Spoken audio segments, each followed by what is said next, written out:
Mpendwa mtazamaji wa chaneli yetu ya Davia TV, ni siku nyingine tena tumekutana kwenye mwendelezo wa masomo yetu ya ujifunzaji wa mtoto, na jana tumezungumza kuhusu mtoto mwenye uwezo wa kawaida. Baada ya kumaliza watoto wenye uwezo wa juu au magenius, tukaja watoto wenye uwezo wa kawaida. Leo tunazungumzia watoto wenye uwezo wa chini, kwa kawaida wanaitwa slow learners. Namna gani unaweza ukawasaidia, sababu zinazosababisha waweze kuwa masolena kwenye masomo yao, au waweze washindwe kumudu masomo yao, washindwe kumudu stadi mbalimbali za masomo yao. Ambatana na Mwalimu Jackton Kalimpikali Tibuza kwenye somo hili, utajifunza mengi.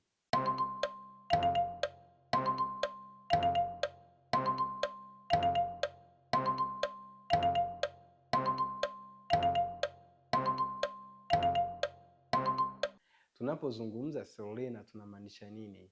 Tunamaanisha kwamba ni mtoto ambaye ameshindwa kumudu stadi mbalimbali anazofundishwa darasani, au amefeli mitihani yake, au ni mtoto ambaye ameshindwa kuingia kwenye mfumo wa madarasa aliyopo. Zipo sababu nyingi zinaweza zikasababisha mtoto kuwa namna hiyo, lakini leo naomba nikuletee sababu 5 na ninaomba uzisikilize mpaka mwisho. Na sababu ya 5 itakuwa ni nzuri zaidi na ndo imebeba mambo yote. Ukijua hiyo, haya mambo mengine yote yataweza kusovika kwa wepesi. Sababu ya kwanza ambayo inamfanya mtoto wako aweze kushindwa kumudu stadi mbalimbali za masomo, au anafanya vibaya darasani, ni sababu ya mazingira. Maria Montessori kwenye falsafa yake amezungumzia sana swala la mazingira kusababisha mtoto kushindwa kufanya vizuri darasani, na mtoto asipojengewa mazingira bora kwenye maisha yake anaweza akafanya vibaya mpaka anapozeeka. Ninapozungumzia mazingira na simaanishi kwamba sehemu anakoishi. Tunapozungumza mazingira tunamaanisha kwamba mtoto anapata nini akiwa nyumbani, mtoto anapata lishe bora, mtoto anapata muda wa kupumzika, mtoto ana vifaa vya kuchezea akiwa nyumbani, anasaidiwa anapofeli kwenye masomo yake akiwa nyumbani, au mzazi amemwandalia mazingira maalum ya kumsaidia mtoto wake. Hayo yote ni mazingira ambayo yanaweza kumfanya mtoto aweze kufanya vizuri au aweze kufanya vibaya akiwa darasani. Mazingira hayaishi tu darasani, mazingira tunaenda mpaka shuleni. Je, walimu wanaomfundisha mtoto wako wanamfundisha katika njia ambazo ni sawa, ambazo ni rafiki? Mazingira ya shule mtoto anakosoma ni rafiki kwa mtoto wako? Njia anayopita akiwa anaenda shuleni, je, ni rafiki kwa mtoto wako? Kuna watoto wengine wanakutana na mambo mengi sana barabarani wakiwa wanaenda shule, yanaweza akafanya wanatoka kwenye mstari wa masomo na kuelekea kubaya, au kupoteza ile morali ya kujifunza au ya kusoma akiwa anaenda shuleni. Kwa hiyo tunapozungumza mazingira ya mtoto, angalia kwa upana. Hilo jambo linahusu mambo mengi, kuanzia lishe ya mtoto, namna anavyoishi nyumbani, watu gani anaishi nao, namna anavyoishi shuleni, namna anavyosoma. Nikupe tu mfano mmoja. Ulishawahi kuona wanafunzi wengi wanakataa somo la hesabu?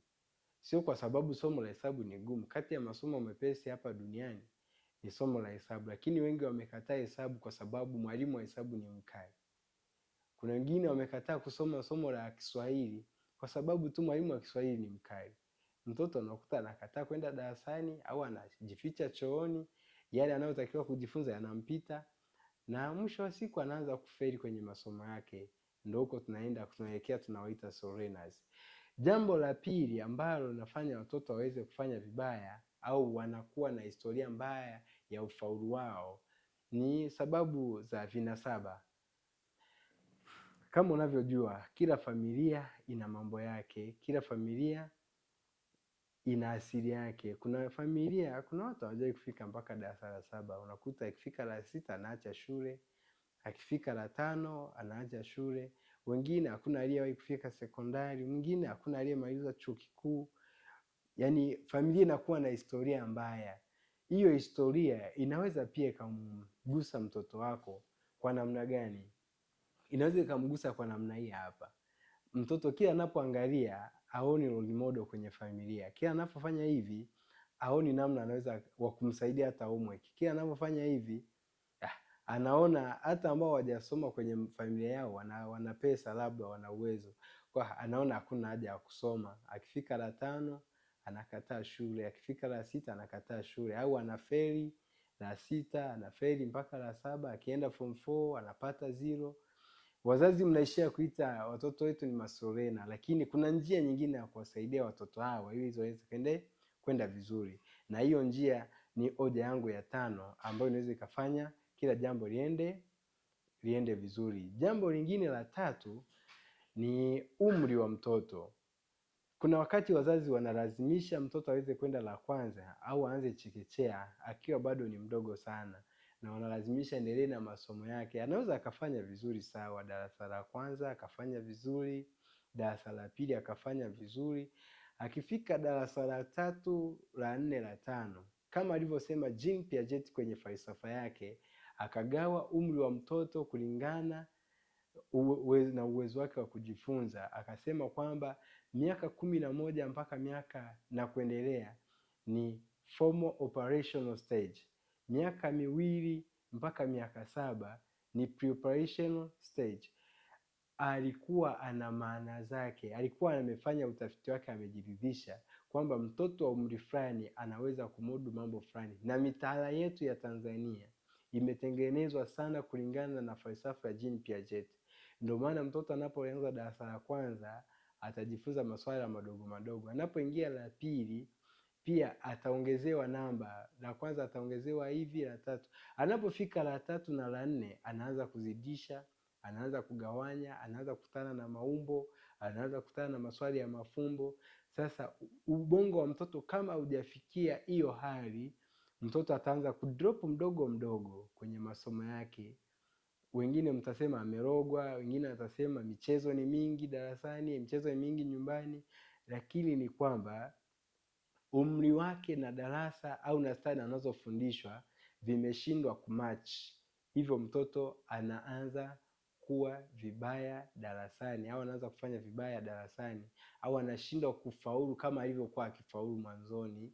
Na walimu, anapokutana na mwalimu mwingine anasema huyu mtoto ni sorena.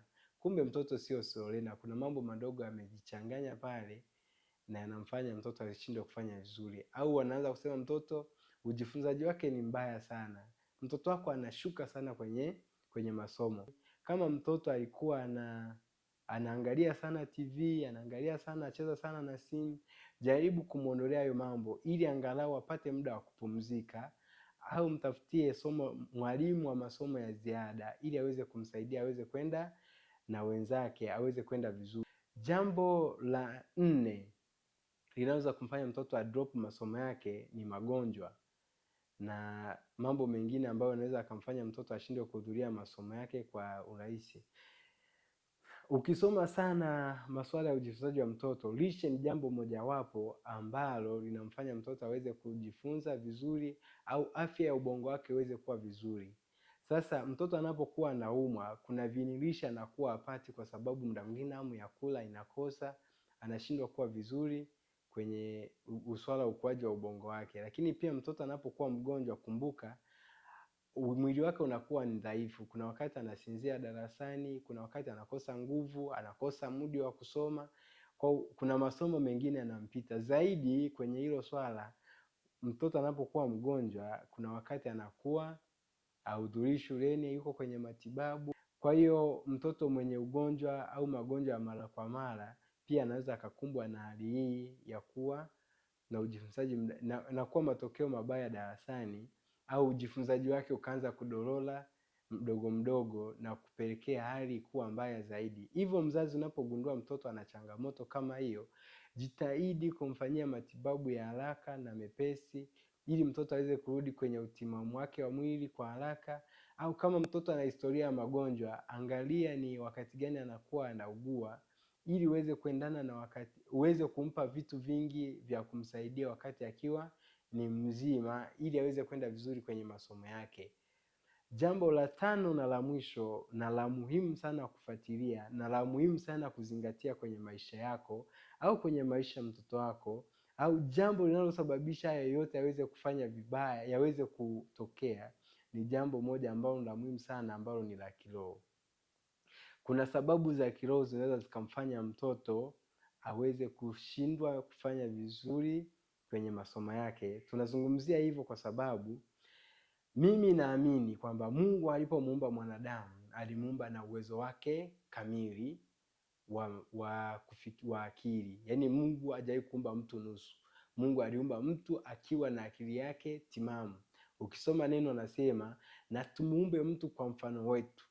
Kwa Mungu amemuumba mwanadamu kwa mfano wake mwenyewe. Kwa hata hili swala la vinasaba linalosema kwamba jibu lake ni hili hapa nalozungumza, ni kwamba mtoto wako anapokuwa amezaliwa, jaribu kumtofautisha na historia ya familia yako. Hata kama historia ya familia ni mbaya, mtengenezee mtoto saikolojia ya kwamba yeye ni wa tofauti. Muombee mara kwa mara, mnenee maneno hayo mara kwa mara kwamba wewe ni wa tofauti, wewe ni genius, wewe utasoma mpaka chuo kikuu, wewe utasoma utakuwa dokta, wewe utasoma utakuwa engineer, wewe utasoma utakuwa mtu fulani. Jaribu kuzungumza mara kwa mara kuhusu maisha ya mtoto wako, kumtengenezea maisha bora kupitia nafasi nyingine ya kiroho ambazo zimepewa na Mungu, kurejesha ule uhalisia wa mtoto wako kutoka kwenye historia ya familia. Historia za familia zinatengenezwa na mambo mengi. Yaani kuna babu alinenewa maneno mabaya, au kuna babu alikuwa anapenda kufanya mambo mabaya hata akashindwa kuendelea na masomo, ikawa ni mwendelezo. Sasa mfanye mtoto wako au fanye watoto kwenye familia yako wawe ni chachu ya mabadiliko kwenye ukoo wenu, wawe ni chachu ya mabadiliko hata kwenye taifa. Ni kupitia hii sababu ya mwisho ya kiroho unaweza ukamtengeneza mtoto wako.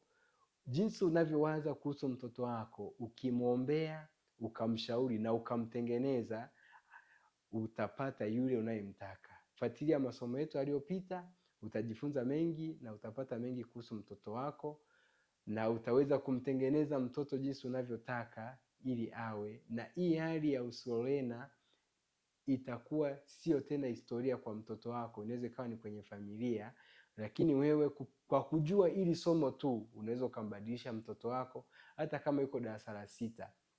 Zaidi tafuta msaada wa wataalamu ili waweze kukusaidia.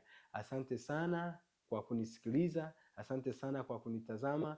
Karibu tena kwenye somo linalokuja, tutakapokuwa tunaangazia namna gani ya kuwasaidia watoto kuondokana na hii changamoto, namna gani ya kumsaidia mtoto wako unayemfundisha kama mwalimu kupata stadi zile kwa ufasaha, au kuelewa haraka unapokuwa unamfundisha, au kumsaidia mtoto ambaye yuko chini kabisa kupanda angalau kuja kwenye hali ya kawaida. Karibu sana Davia TV. Mimi ni mwalimu wako mzuri Jackton Kaimpikai Tibuza.